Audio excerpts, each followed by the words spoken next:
it's silly. We can throw around words as much as we want. Ultimately, it's a tax. It's making life more expensive. They can call it a levy. They can call it pricing. Real Canadians, all Canadians, can see the impact it's having on their lives.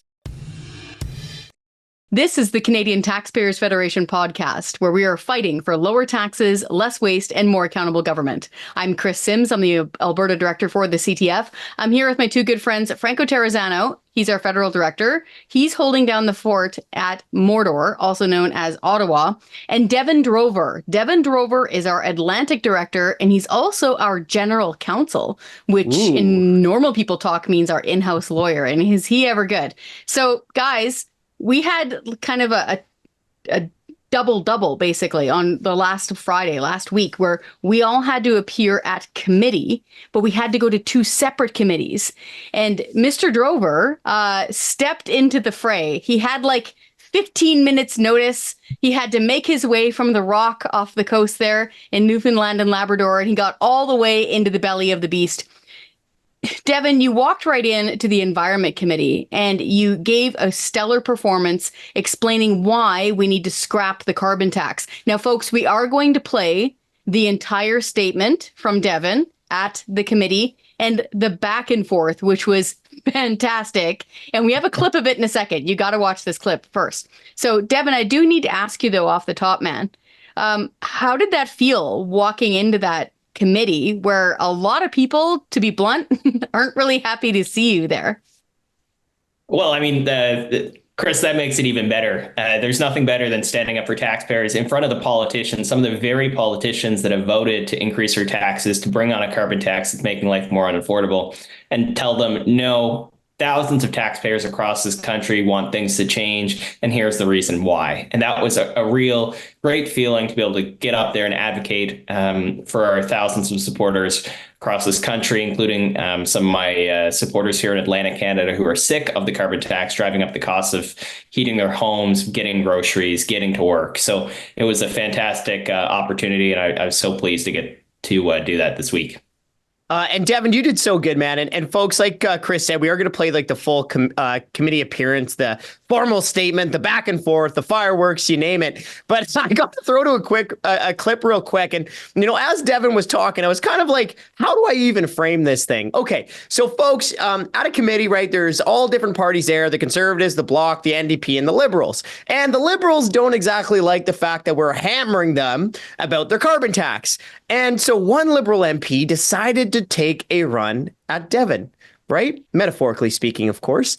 And it did end up good for her. Okay. So folks, look at this clip between this Liberal MP, who, by the way, has taken shots at us at previous committees before, but watch how she tries to take a shot at Devin, and just look at how Devin responds. It is beautiful. Check this out. Perhaps, Mr. Drover, you could tell me your background in economics and price and climate policies. Sure. I have a Bachelor of Science in Economics from Memorial University, and then I completed a law degree and a master's in business administration with a focus in public policy. And your experience in price and climate programs? Sorry, do you mean if I'm experienced in taxing Canadians?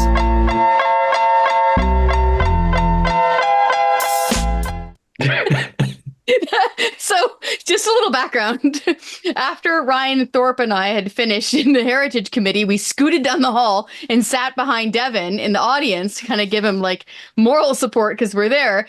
And as soon as this MP started going off on you, basically saying, what are your qualifications? How dare you come into this room? And what education do you have? Ryan and I looked at each other like, I don't know, what's he going to say? Because like, I haven't creeped your LinkedIn or whatever. Like, I don't know. I know you're a lawyer. And then you said science came out of your mouth and like economics, and you're a lawyer, and there was all this stuff. Ryan and I almost high-fived, but we restrained ourselves. But that was amazing. Did that just come to you to just answer directly like that on your own? Or like, were you working on it as she was saying it? Like, I don't know if I could have had that good a response. I mean, it just came natural because I was just it's so outrageous asking anybody's credentials when it comes to how much they're paying in tax. It doesn't matter if you are If you have a PhD or if you're working at your local warehouse, you're getting squeezed by the carbon tax every single day.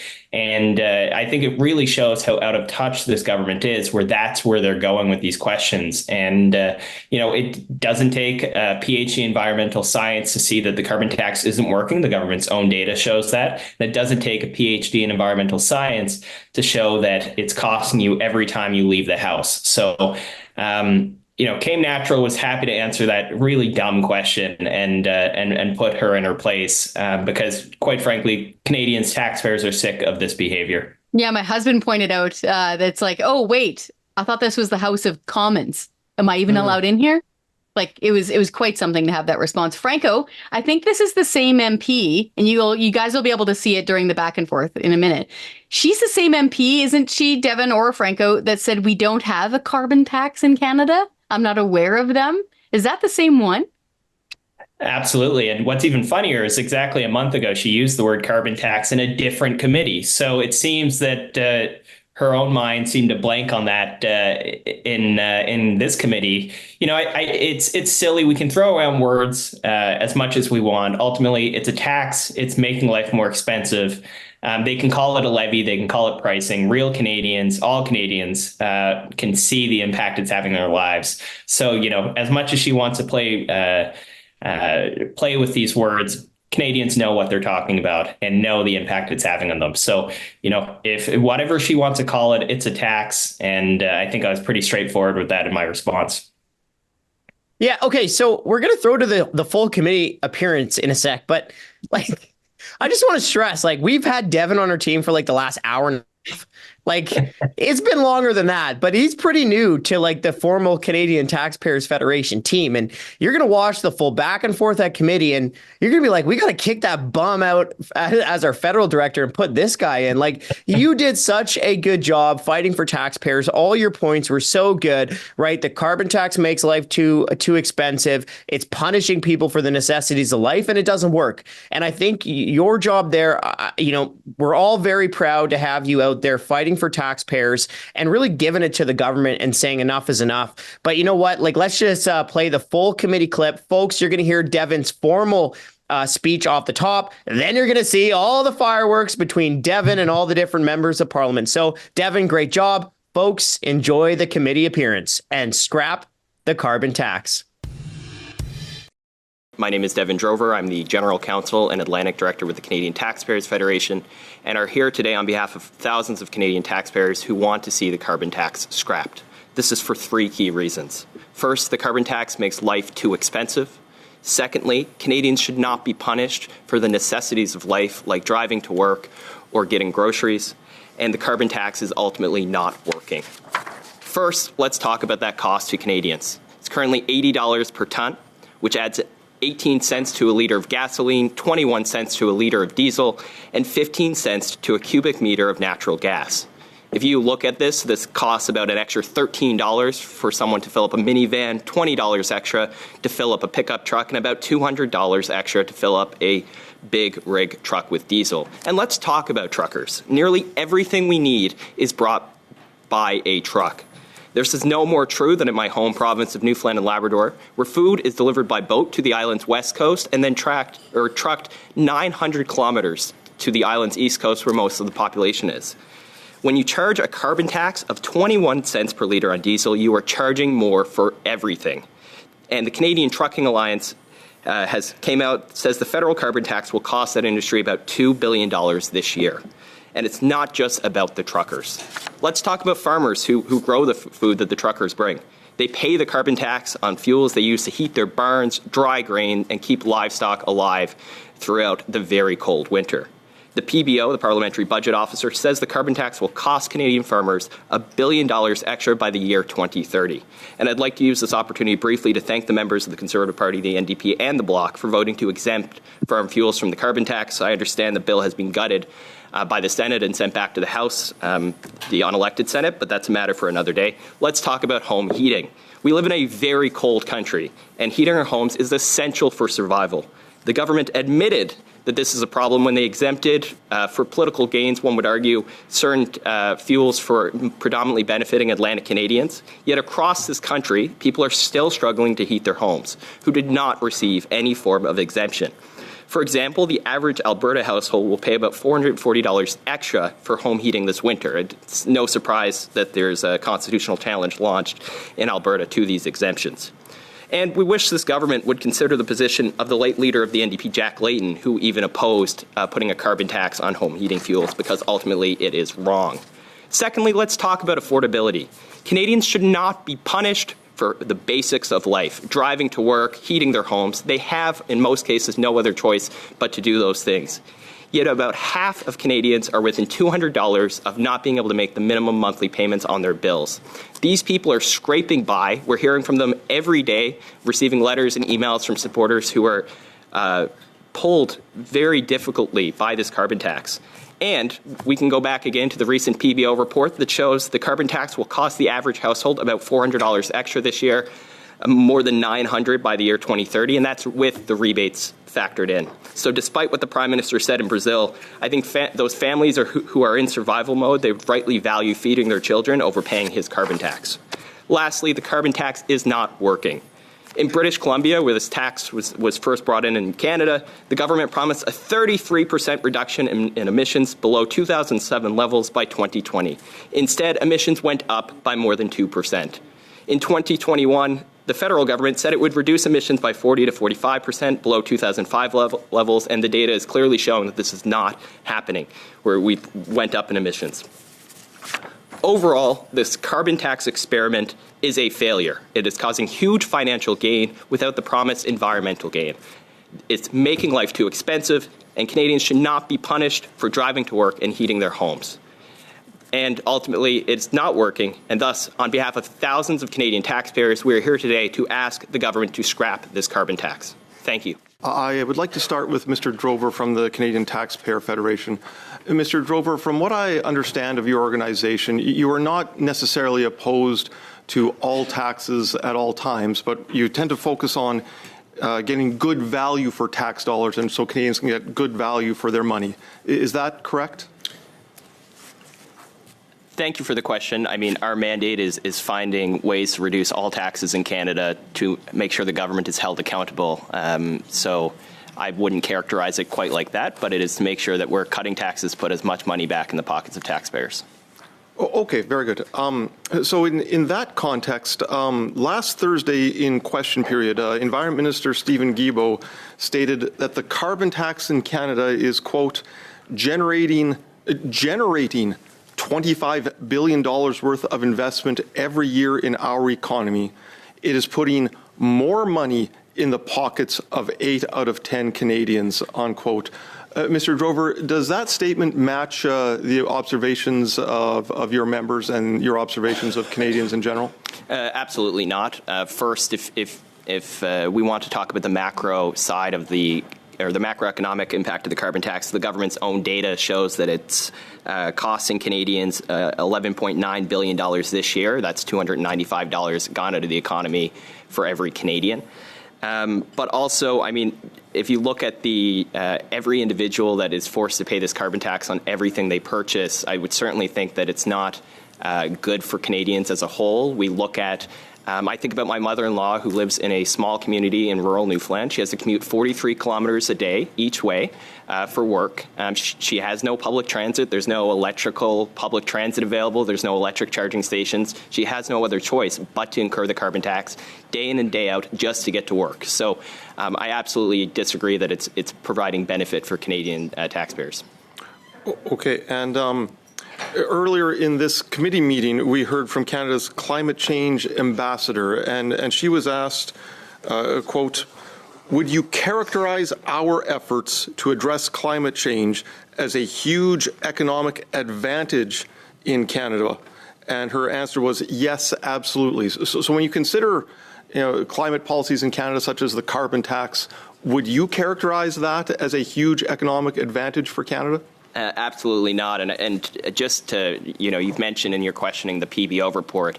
If you look at the PBO report in terms of not only just the direct costs, but also the economic impact of the PBO report, it's wrong to classify that all Canadians or the average Canadian household will be better off. In fact, the average Canadian household will be paying more in carbon tax than they get back in the rebates once you factor in the negative impact the carbon tax is having on things like employment in this country. Now, many Canadians, I think, would probably be surprised to learn that Canada has a climate change ambassador.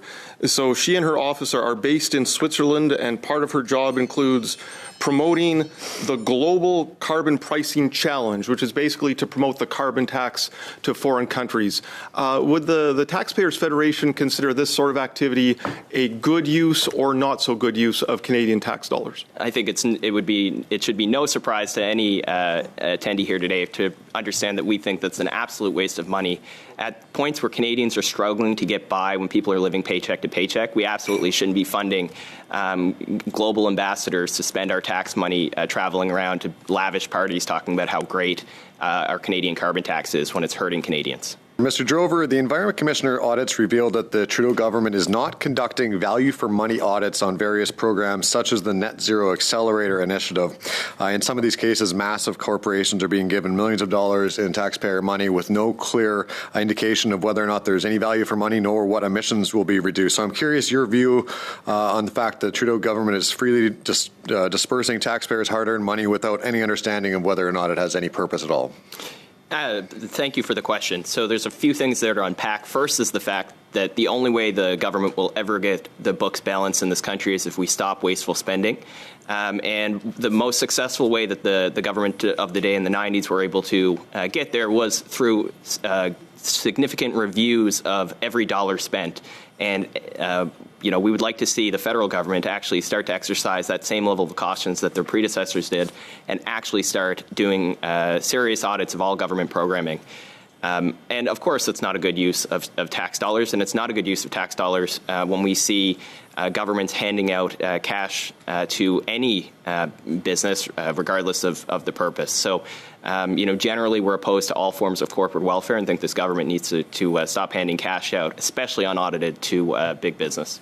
Thank you. You may have heard in the last conversation we had, as well as the last meeting with Minister Guilbeault, when asked about a new international carbon tax on global shipping.